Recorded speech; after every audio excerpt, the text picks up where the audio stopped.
Hola, ¿qué tal amigos, hermanos? ¿Cómo estáis? Pues aquí os traigo un nuevo vídeo, espero que os guste.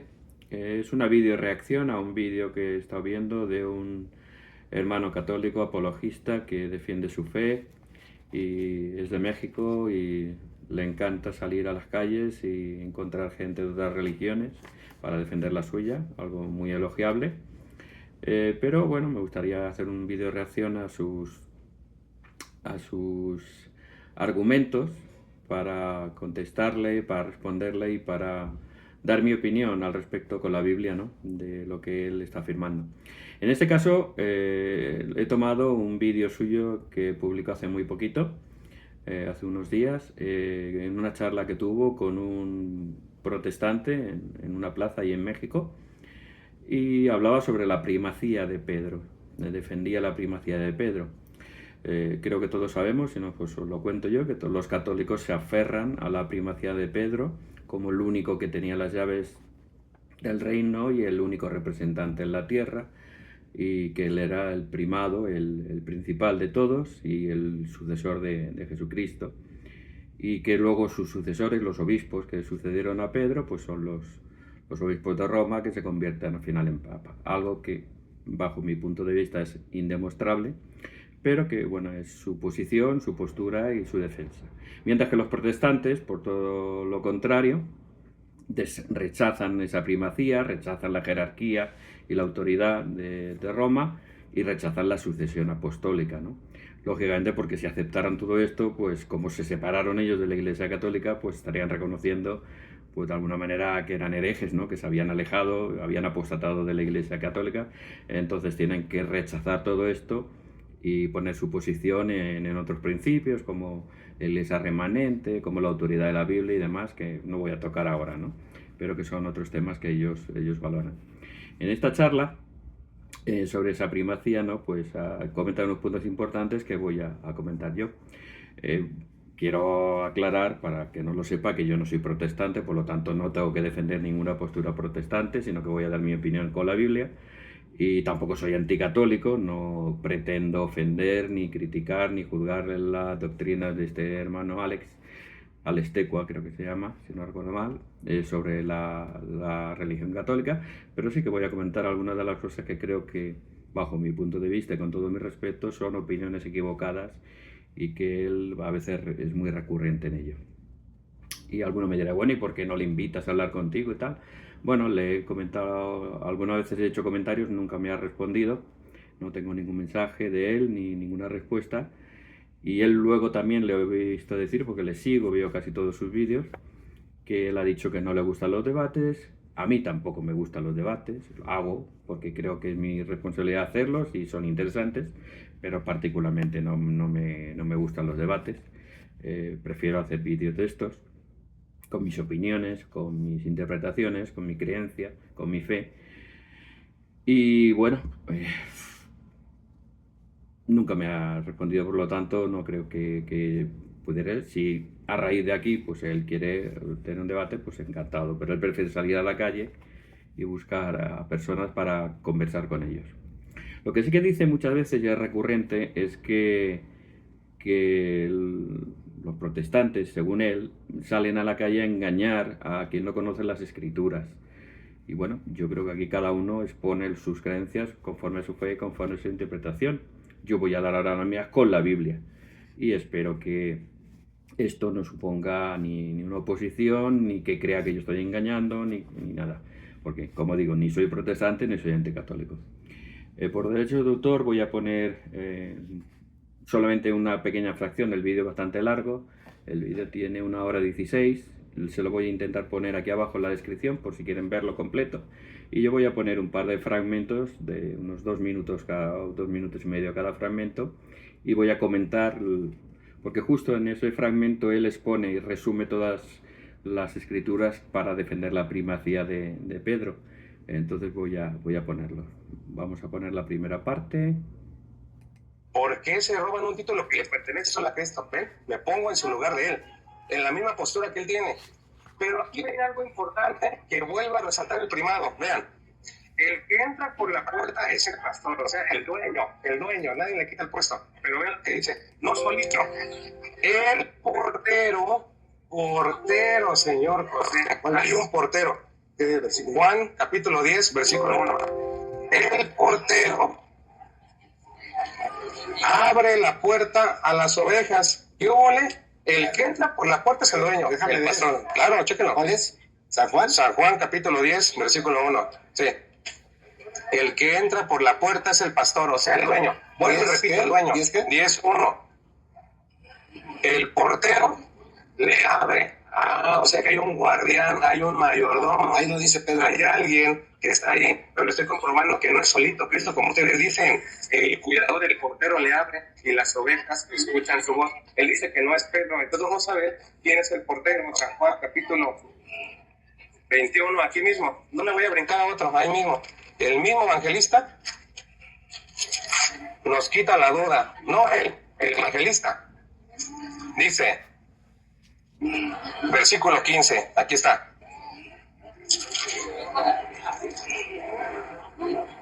Cuando terminaron de comer, Jesús dijo, aquí se nos quita la duda de quién es el portero. Simón, hijo de Juan, ¿me amas más que estos? Contestó, sí, Señor. Tú sabes que te quiero. Aquí vamos a ver quién es el portero que le abre la puerta a las ovejas que estaban en el capítulo 10. Listos. Apacienta mis corderos, los apóstoles. Vean lo que sigue. Le preguntó por segunda vez, y cuando la Biblia repite algo más de 2 veces es porque es muy importante. Simón, hijo de Juan, ¿me amas? Pedro contestó, sí, Señor, tú sabes que te amo. Jesús le dijo, cuida de mis ovejas, las mismas ovejas que estaban allá y que el portero les sale sin quitarle el puesto a Cristo. Y por tercera vez, insisto, Jesús le dijo, Simón Pedro, hijo de Juan, ¿me amas? Pedro se puso triste al ver que Jesús le preguntaba por tercera vez si la amaba y le contestó, sí, tú lo sabes todo. Tú sabes que te quiero. Entonces Jesús le dijo otra vez, ¿qué cree? Apacienta mis ovejas. O sea, que si él me dice que no, él puede poner otro nombre, pero esto no lo dice la Biblia, eso lo dice. Voy terminando, si quiere le doy chance. Bueno, pues como han podido escuchar, utiliza la parábola del buen pastor que está en Juan 10. Y bueno, en Juan 10 nos dice que Jesús es el buen pastor. El portero no dice quién es. Sin embargo, él identifica que Pedro es el portero. ¿Dónde lo dice eso? No lo dice en ningún sitio. ¿Saben lo que pasa? Que cuando uno se obsesiona con una cosa, ya la ve en todos lados. Entonces, como ellos quieren ver el primado único y exclusivo y superlativo de Pedro sobre todo lo demás, pues ya ven a Pedro en cualquier lado, ¿no? Entonces, creo que hay algo muy claro que se llama sesgo de confirmación. Cuando uno quiere ver algo, cuando uno quiere creer en una cosa, todo lo que se parezca o todo lo que identifique como eso, ya lo ve. Hay una película muy bonita que les recomiendo, es antigua, está en blanco y negro, es un clásico, de 1957, en español se titulaba 12 hombres sin piedad, en Latinoamérica era 12 hombres en pugna, en inglés es 12 Angry Men, es sobre un juicio donde 12 jurados están viendo un caso de un asesinato que un hijo se supone que ha matado a su padre. Entonces parece que las evidencias son muy claras y todo el jurado, creo que hacía mucho calor, si no recuerdo mal, estaban cansados y sudorosos y querían acabar pronto y decían, no, es culpable, es clarísimo que es culpable, pero uno de los jurados empieza a dudar, a tener una duda y empieza a ver detalles en el juicio que dicen, pero esto que pasó, y empiezan a analizar realmente, sin sesgo de confirmación, que se llama las dudas razonables, y al final se dan cuenta que es inocente. Les recomiendo esta película, es de Henry Fonda, el protagonista, y es una película muy bonita, 12 hombres sin piedad. Y esto es lo que pasa a mis hermanos católicos con Pedro, que lo ven en todos lados. ¿Qué es un portero? Lo importante es que en Juan 10 hay un buen pastor, que es Cristo. Y ese buen pastor es el que cuida las ovejas. ¿Y el portero qué es? Lo identifica porque tiene llaves. Un portero tiene llaves, pero un portero de un redil no tiene llaves.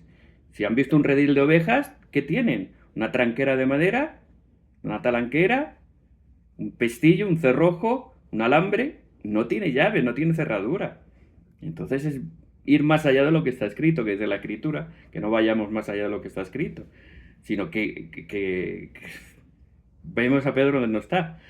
Como he dicho, solo hay un pastor que es Cristo. De hecho, en Efesios 4:11 nos dice los 5 oficios del sacerdote principales, donde dice que Cristo fundó su iglesia sobre apóstoles, profetas, evangelistas, pastores y maestros. De manera que Cristo es el gran pastor, el buen pastor, y nosotros somos todos pastores. Por lo tanto, pastorear es una misión de todos, no exclusivamente de una persona casi sobrenatural o suprema que tenga ese cuidado o esa responsabilidad. De hecho, también el propio Pedro, en su epístola, cuando vemos la epístola de Pedro, en Primera de Pedro, capítulo 5, versículos 1 al 4, les está hablando a los ancianos, les está diciendo lo siguiente: ruego a los ancianos apacentar la grey de Dios, cuidando de ella no por fuerza, sino voluntariamente, para que cuando aparezca el príncipe de los pastores recibiráis la corona de gloria incorruptible. O sea, que él mismo, hablando a los ancianos de la iglesia, a los pastores de la iglesia, que pastoreen, que apacienten la grey de Dios, que apacienten el redil de Dios. ¿Y para qué? Para cuando aparezca, o sea, para cuando vuelva Cristo, ¿el príncipe de qué? ¿Del pastor? ¿Del portero? No, el príncipe de los pastores, de todos. Aquellos que pastorean el rebaño de Dios, pues reciban esa corona de gloria porque lo hayan hecho conforme a la voluntad del Señor. Por lo tanto, identificar esta escritura con Pedro es algo inaudito y imposible de creer. Luego cita Juan 21:15 a partir de ahí, donde sí Cristo le dice a Pedro 3 veces: si me amas, pastorea mis abejas. Le dice 3 veces. Él dice que si 3 veces significa que es algo importante. Sí, realmente es importante. Pero ¿por qué? ¿Por qué se le dice 3 veces?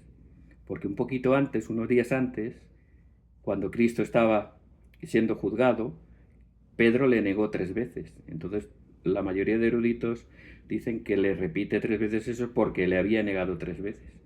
Y por lo tanto, la repetición no es solamente porque es importante apacentar la grey de Dios, sino que realmente le había negado 3 veces y 3 veces le dijo Jesucristo que tenía que servirle apacentando la grey de Dios.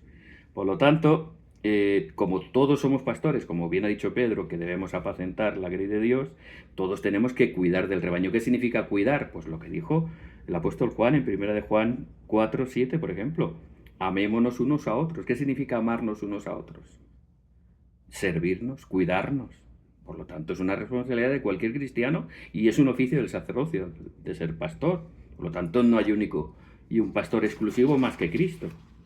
Por lo tanto, esa primacía de Pedro es algo completamente incorrecto. De hecho, el propio Pedro también, en su epístola, capítulo 2, versículo 25, dice que Jesucristo es el obispo y pastor de nuestras almas.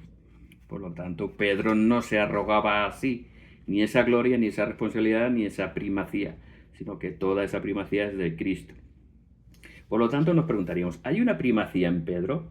Pues sí y no, en parte, porque lógicamente no tienen argumentos completos y convincentes, pero sí hay un hecho evidente que Pedro era el más arrojado de los discípulos, era el que primero reaccionaba, el que primero hablaba, el que primero hacía. Siempre en todo grupo siempre hay uno que es el más dispuesto, o es el más lanzado, o es el más impetuoso, y Pedro en ese sentido era muy impetuoso. ¿Pero eso lo convierte en superior a sus hermanos? Pues vamos a ver que no. Pedro, lo que se podría decir es que tenía una primacía de honor, honorífica, que era el portavoz quizás de los apóstoles y al primero que el Señor se dirigía porque era el más valiente, el más arrojado, o podría ser hasta el portavoz. Sería un título honorífico en este caso, una primacía honorífica. Es lo que se llama primus inter pares, es decir, primero entre iguales. Es decir, a Pedro le podemos reconocer esa primacía honorífica entre iguales, nunca siendo superior al resto de los apóstoles, y eso lo vamos a ver a continuación, ¿vale? Por lo tanto, nosotros como santos de los últimos días creemos en una primacía igualitaria y una sucesión apostólica real de la restauración del Evangelio y creemos en la verdadera sucesión apostólica, no la sucesión de obispos, porque ese sería otro tema, pero realmente Pedro no pudo sucederle ningún obispo en Roma, porque entonces sería sucesión episcopal, no sería sucesión apostólica, porque está sucediendo un obispo a un apóstol, no es lo mismo. Como dice en Efesios 2, Cristo funda la iglesia sobre apóstoles y profetas. Y en Efesios 4 lo reitera, la iglesia está fundada en apóstoles y profetas. En ningún momento se mencionan obispos como fundamento de la iglesia. Por lo tanto, la sucesión apostólica tampoco es, pero ese sería otro tema. Vamos a ver otro trocito y seguimos comentando. ¿Sale? Él dice que yo solamente tengo un texto y con eso, si no lo tuviera, se acaba. Pero ¿saben qué? Ese texto es fulminante. Y gracias a Dios que está registrado, porque si no existiera Mateo 16, 18, ellos podrían engañar a cualquier persona, incluso a mí. Pero gracias a Dios está Mateo 16, que les tumba, es al revés, les tumba la doctrina a ellos, y dicen, tenemos las llaves, no, mangos. Es el apóstol Pedro el que tiene la...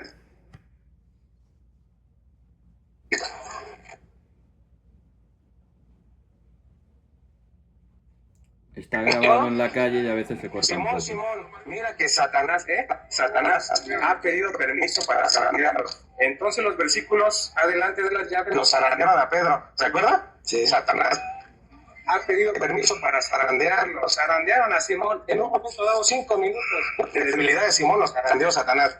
Mira que Satanás ha pedido permiso para sacudirlos, para zarandearlos como se hace con el trigo. Pero, vamos a ver lo que dice.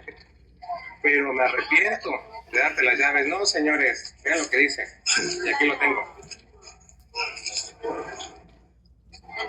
Aquí está. Simón, mira que Satanás ha pedido permiso para zarandearlos a ustedes como se hace con el trigo. Pero yo he rogado por ti. Ahí está. Yo he rogado por ti para que tu fe no se venga abajo. Y tú cuando hayas vuelto, aquí viene la tarea del Papa, de ese portero. Tendrás que fortalecer a tus hermanos. ¿Por qué no fue al revés? ¿Por qué no dijo, congrégate, Pedro? Y ellos van a fortalecer a ti porque andas muy mal. Eres Satanás, andas perdido. No, fortalece a tus hermanos. O sea, que en vez de que fuera al revés, como él dice, es lo contrario. Él tiene que fortalecerlos a ellos y no, con un hombre tan débil y pecador, van a fortalecerlos a nosotros. No, ahí está, el primado. Yo he rogado por ti, no por Pablo, que por cierto, Pablo fue el varón de los apóstoles. Pablo tuvo que recurrir a arrestar a Pedro porque en los Hechos 15 no le hacían caso ni a Bernabé ni a Pablo. Si fuera tan importante como él dice, hubieran calmado la bronca. No pudieron hacerlo, tan así que se metieron en un pleito tan acalorado. Pero no pudieron solucionar y por eso se hizo el concilio. Porque Pablo y Bernabé, a pesar de que eran muy buena gente, no pudo poner orden ahí en la comunidad y subieron con los de más alto rango. Ahí estaba el apóstol San Pedro que alza la mano y todos callan. Hechos, capítulo 15, versículo 1. Primero de Corintios, capítulo 15, versículo 1. Y se le apareció a Pedro, enseñanza teológica. Y se le apareció a Pedro y a los 12. Pero destaca a Pedro primero. Pedro y a los 12. Primera de Corintios, capítulo 15, versículo 1. Entonces, ya para resumir, le acabo de comprobar, no con un texto, señor, con 4. Primera de Corintios 15:1, el mismo Pablo dice, se le apareció a Pedro y a los 12. Punto 2. Lucas, capítulo 22, versículo 31, he rogado por ti.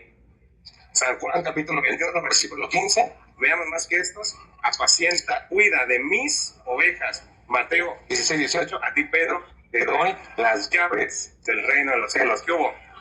Ahora déjame hablar yo, Adelante, sí. porque te llevaste un buen de tiempo. Bueno, hasta aquí. Ha citado bastantes versículos, algunos ya lo he comentado. En el resumen que le he hecho voy a comentar el resto. Cita Mateo 16, 18, caballito de batalla de los católicos. Pero lo curioso es que dice, a ti te doy las llaves. Y no dice eso Mateo 16, 18. Dice, a ti te daré las llaves. Habla de un futuro. No dice, te doy las llaves. Él ya lo cambia y dice, te doy las llaves. No, ahí no. Dice, te doy. Te daré. Futuro. Por lo tanto, está asumiendo una cosa que no existe en la Biblia. Porque dice, te daré las llaves, pero ¿dónde está cuando recibe las llaves? ¿Dónde está la recepción de esas llaves? Y otra cosa importante, ¿qué significa recibir las llaves? Recibir las llaves es recibir la autoridad y el poder para que lo que se ha hecho en la tierra sea reconocido en los cielos. Es decir, las llaves es el poder de atar y desatar. Las llaves es el símbolo del poder de atar y desatar en la tierra y que sea válido en los cielos. Por lo tanto, se aferra a esas llaves, el símbolo lo convierte en una realidad y lo da por hecho cuando no existe eso.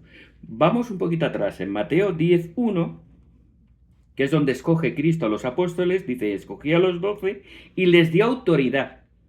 Primero escoge a 12 y les da autoridad, ¿para qué? Para sanar enfermos, para echar fuera demonios y para predicar el Evangelio, porque los manda a predicar el Evangelio. De esos 12, luego a Pedro, le dice que le dará las llaves, pero no le dice, te doy ahora las llaves y te las doy solo a ti. ¿Cuándo le dan las llaves? No aparece en ningún sitio de la Biblia. Sin embargo, si vamos al capítulo siguiente, Mateo 17, tenemos la transfiguración de Cristo y la aparición de Moisés y de Elías. Elías tenía el poder de sellar, poder sellador en la antigüedad, y Moisés tenía la dispensación del recogimiento de Israel. Nosotros sabemos por revelación moderna que ahí recibe las llaves Pedro y los demás apóstoles también, pero vamos a verlo con calma. Pero la Biblia por sí mismo no lo dice, se puede intuir, se puede deducir, pero no lo dice, nosotros lo sabemos por revelación moderna. ¿Pero quién estaba en el monte de la transfiguración? ¿Estaba solo Pedro? No, estaban Pedro, Santiago y Juan, y los tres reciben esas llaves de Moisés y de Elías, ese poder para atar y desatar. ¿Y solo ellos recibieron ese poder o los 12 también? Porque nos vamos a Mateo 18, el capítulo siguiente, versículo 18. Si vemos el versículo 1, vemos que está hablando con sus discípulos, pero en el 18 le dice, y todo lo que atéis en la tierra será atado en los cielos, y todo lo que desatéis en la tierra será desatado en los cielos. ¿Qué es eso? Esas son las llaves del sacerdocio, del poder de atar y desatar, de Mateo 16:8. Aquí ya vemos que han recibido ya las llaves, que probablemente, pues, con toda seguridad, está en el monte de la transfiguración. Van correlativos, capítulo 16, 17 y 18. Ahí va todo correlativo. Eso lleva orden y lleva lógica. Por lo tanto, vemos que no solamente Pedro recibe las llaves, sino que todos los apóstoles. Y esto lo dicen hasta católicos. Le invitaría al hermano Alex que hable con Guido Rojas, un saludo a mi amigo Guido, que es un católico bien instruido, con un doctorado, con una preparación teológica muy buena, y él mismo le he oído muchas veces decir que todos los apóstoles tenían las llaves, y Mateo 18:18 lo demuestra. Por lo tanto, si todos tenían las llaves, no hay un primado de Pedro por encima de los demás. Sí que hay un primus inter pares, una primacía honorífica, pero entre iguales, no con superioridad sobre nadie. Por lo tanto, vemos que todos tenían las llaves. Luego nos cita Lucas 22, 31 al 32, y dice, Satanás me ha pedido zarandearos como a trigo, pero tú una vez vuelto fortalece a tus hermanos. Vale, de acuerdo, muy bien. Pero ¿qué está diciendo? ¿A quién iba a zarandear Satanás? ¿A él solo? Porque podía haber dicho, te va a zarandear a ti y se acabó la historia, porque tú eres el único y el mejor. No, dice, a zarandearos a todos. Y tú fortalece a tus hermanos. ¿Por qué? Porque ya vemos que había una primacía honorífica, un primus inter pares, y él como líder de sus hermanos, como portavoz de sus hermanos, pues le encarga eso. Tú fortalece a tus hermanos. Por supuesto, es tu responsabilidad, pero no le da una supremacía sobre los demás, porque si nos vamos unos versículos atrás, en el mismo Lucas 22, del 24 al 30, nace una narración muy, muy interesante que desbarata la primacía única y absoluta de Pedro. Y es el que dice, hubo una disputa entre los discípulos sobre quién debía ser el mayor. Y Cristo le dice, el mayor sea como el más joven y el que dirige como el que sirve. Si Pedro hubiera sido el mayor, este era el momento adecuado para que cuando ellos están discutiendo quién es el mayor, Jesús hubiera dicho, Pedro, tú eres el mayor y los demás a obedecerte. No, le dice, ninguno es mayor. Si lees los versículos completos, dice, los hombres en la tierra se disputan y quieren ser uno más que otro, pero entre vosotros no será así, sino el que sea el mayor como el que sirve, el que dirige como el que sirve. Es decir, Si hubiera habido una primacía única y superior a los demás apóstoles, le hubiera dicho Jesús que este momento hubiera sido la ideal.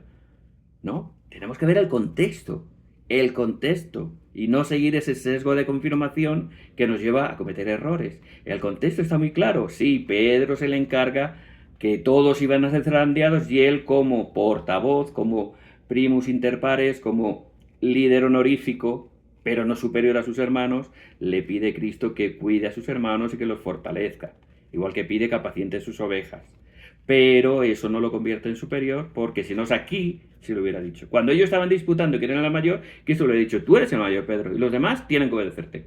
Y todos a callar. No, no lo dice porque no es. Y vamos a ver, también cita 1 Corintios 15, no es el 1, el 5, donde dice Pablo que se le apareció a Pedro y a los 12. ¿Vale? Eso es un comentario que vuelvo al sesgo de confirmación, al portero, que tiene que ver un portero con identificarlo como primacía de Pedro. No tiene absolutamente nada que ver, simplemente es un comentario que hace Pablo en su epístola. Porque si fuera literal, ¿quién sería el primado? Porque ¿quién es el primero que vio a Cristo resucitado? María Magdalena. Lo tenemos en los 4 evangelios. Lucas 24, 10 y 12, Juan 20, 13 al 17, Marcos 16, 9 y Mateo 28, 9. En los 4 evangelios se testifica que María Magdalena fue la primera en ver a Cristo resucitado. ¿María Magdalena es la primada? ¿Tiene primacía sobre los apóstoles? ¿Era María Magdalena la jefa de los apóstoles? No. Ella fue la primera que vio a Cristo resucitado. Pero aquí Pablo está comentando, comenta de Pedro y los apóstoles y los 12. Que ya no eran 12, eran 11. Porque Judas había muerto. Entonces no vayamos intentando encontrar la primacía en cualquier rincón porque nos equivocamos. Ese es el sesgo de confirmación que nos hace equivocarnos. Y luego el concilio famoso de Jerusalén, de Hechos 15, dice que Pedro habla y todos se callan. No, a ver. El concilio de Jerusalén se convoca porque Pablo y Bernabé están discutiendo con los judaizantes que querían que todos los conversos al cristianismo siguieran circuncidándose. Y como realmente no se pusieron de acuerdo, dijeron, bajamos a Jerusalén, nos reunimos todos los apóstoles y veamos la decisión. Y Pedro toma la palabra, sí, empieza tomando la palabra, pero ¿quién toma la decisión?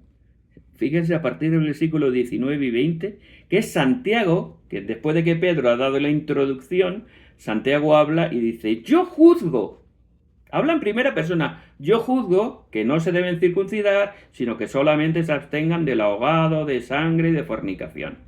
Y todos estuvieron de acuerdo con Santiago y el Espíritu Santo se lo ratificó y se tomó la decisión, bajo la guía del Espíritu Santo, conforme a las palabras de Santiago, de que se hiciera así. Y eso fue vinculante y se predicó a partir de ese momento sobre cómo era la norma de la Iglesia en cuanto a los conversos, que no se tenían que circuncidar. Por lo tanto, vemos que es Santiago aquí, no Pedro, el que toma la palabra, el que toma la decisión. Yo juzgo que esto se tiene que hacer así, y los demás, bajo la guía del Espíritu Santo, estuvieron de acuerdo. Por lo tanto, creo que queda muy claro que no hay primacía de Pedro por ningún lado. En todos estos versículos que nos ha dicho nuestro hermano Alex, no existe primacía. Hay circunstancias, son como el juicio de la película que les he mencionado. Todas las pruebas eran circunstanciales. Cuando se analizan una por una y detalladamente vemos que no son válidas. Y vemos que el que parecía asesino era inocente. Aquí estamos viendo que Pedro no tenía una primacía sobre los demás apóstoles ni era superior a ningún apóstol. Conclusión, Pedro tiene una primacía de honor, todos tenían las llaves, todos eran iguales. Esos son hechos, no coincidencias o interpretaciones. Y reiteramos varios versículos que podrían redondear la idea completamente. Mateo 17, como hemos visto, son Pedro, Santiago y Juan quienes reciben las llaves en el monte de la transfiguración, no está solamente Pedro. Este es el único sitio donde podríamos identificar una entrega de llaves, porque en otro sitio no se pone, porque en Mateo 17 a ti te daré, no te doy, te daré. Y aquí sería el único sitio, en Mateo 17, con la transfiguración, y están Pedro, Santiago y Juan. Y luego en el 18, todos los discípulos tienen las llaves de atar y desatar.